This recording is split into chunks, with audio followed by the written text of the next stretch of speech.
Yesterday, for our Sound Mind panel, Deacon LeBou was saying that in order for you to make changes that are sustainable, you you actually have to believe that you're worthy of the change you are anticipating.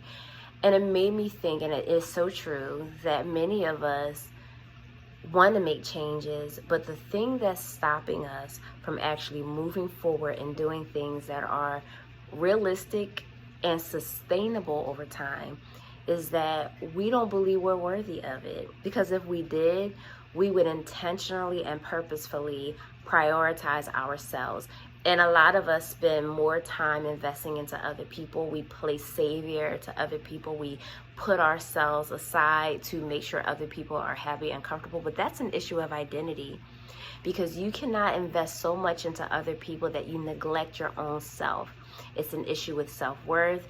Sometimes we over compartmentalize and we don't prioritize our own needs.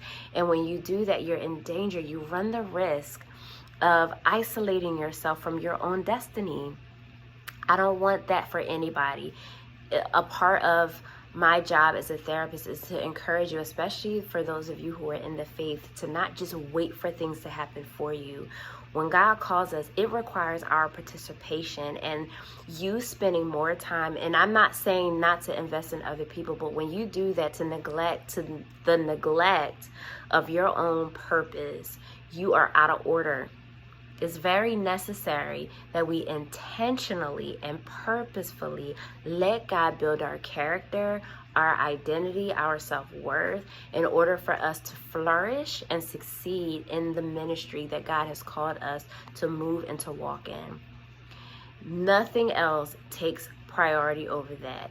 Now, I'm not telling you that it is wrong for you to serve, because that's what we're called to do. Everything that God has called us to do is not just about us. It includes other people. But what I am saying is that you can't help other people if you can't deal with your own heart, your own thought process, your own belief system. We talked about this in the book of Matthew chapter 7 and verse 5, that Jesus says, before you deal with other people's specks, deal with the beam in your own eye.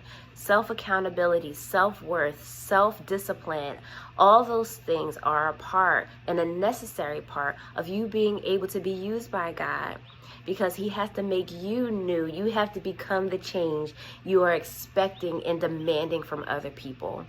But you can't do that if you don't know whose you are and who you are in him. So I challenge you to continue to work on building character, to continue working on identity, to continue to work on self-worth, so you can live the life that God has already preordained for you to walk in. Take care.